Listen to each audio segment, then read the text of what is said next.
Good morning to everyone. बेटा आज हम एप्लीकेशन ऑफ ट्रिग्नोमेट्री स्टार्ट करते हैं। हमने ट्रिग्नोमेट्री को पढ़ा है। एप्लीकेशन ऑफ ट्रिग्नोमेट्री का मतलब क्या है, ट्रिग्नोमेट्री के हमारे डे टू डे लाइफ में क्या यूज है, what is the uses of the trigonometry in our daily life. तो उसके लिए हम पढ़ते हैं एप्लीकेशन ऑफ ट्रिग्नोमेट्री। बेटा एप्लीकेशन ऑफ ट्रिग्नोमेट्री में सबसे पहले टू टाइप्स के एंगल आते हैं, एंगल ऑफ इलेवेशन और एंगल ऑफ डिप्रेशन। क्या डिफरेंस है एंगल ऑफ इलेवेशन और एंगल ऑफ डिप्रेशन में? बेटा नाम इनके अलग अलग है लेकिन ये दोनों एंगल दरअसल इक्वल होते हैं।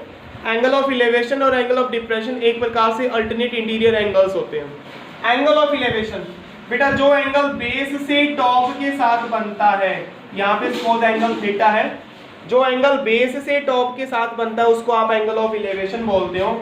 और जो एंगल बेटा टॉप से बनता है उसको आप एंगल ऑफ डिप्रेशन बोल देते हो।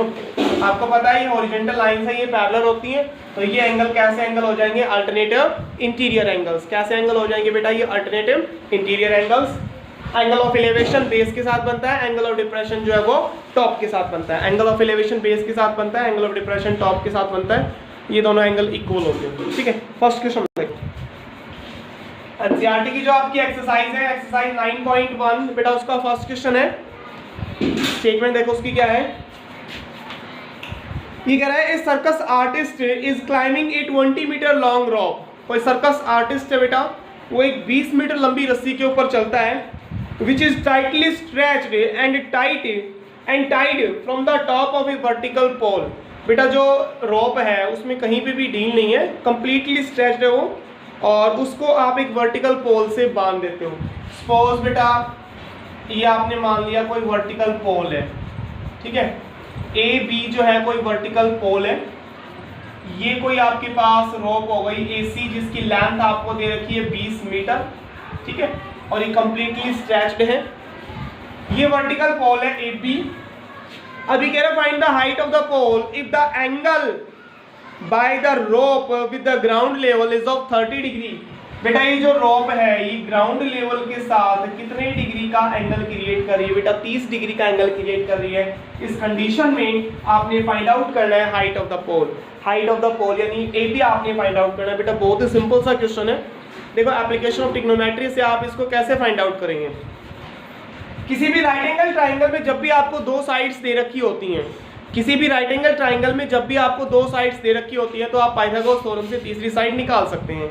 लेकिन यहाँ पे केवल और केवल आपको एक साइड दी गई है, केवल और केवल एक साइड दी गई है और एक एंगल दिया गया है। एक साइड दी गई है और एक एंगल दिया गया है, तो इससे आप ए बी को बेटा कैसे फाइंड आउट करोगे? आप ए बी को कैसे फाइंड आउट करोगे?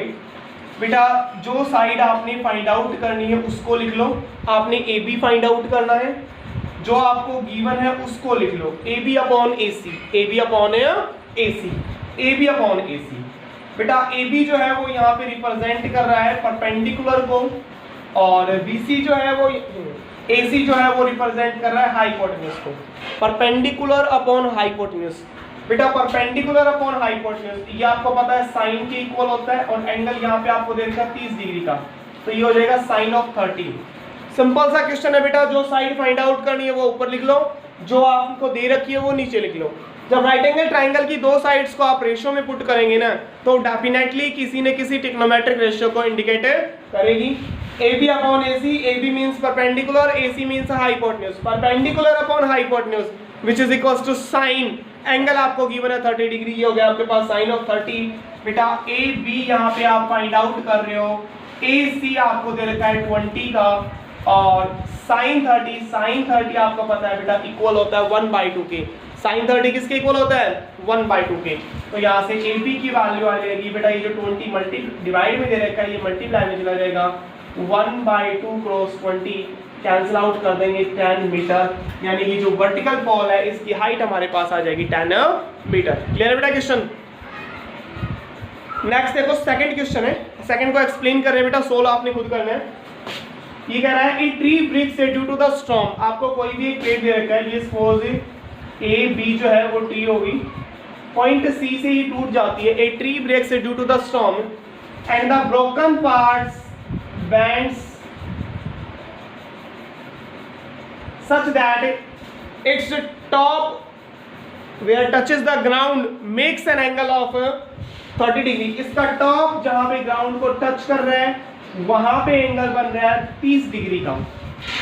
ए बी कोई ट्री होगी, a tree breaks due to the storm, point C से ये टूट जाती है, टूटा हुआ जो पार्ट है वो रोटेट होकर ग्राउंड पे गिरता है और ये पॉइंट डी पे गिर जाता है। सपोज करो पॉइंट डी पे ये गिर जाता है, पॉइंट डी पे ये गिर जाता है बेटा, और पॉइंट डी पे जब ये गिरता है तो ये एंगल बनाता है 30 डिग्री का। कितने का एंगल बनाता है बेटा? 30 डिग्री का। स्टेटमेंट है find the height of the tree, A B आपने फाइंड आउट करना है बेटा।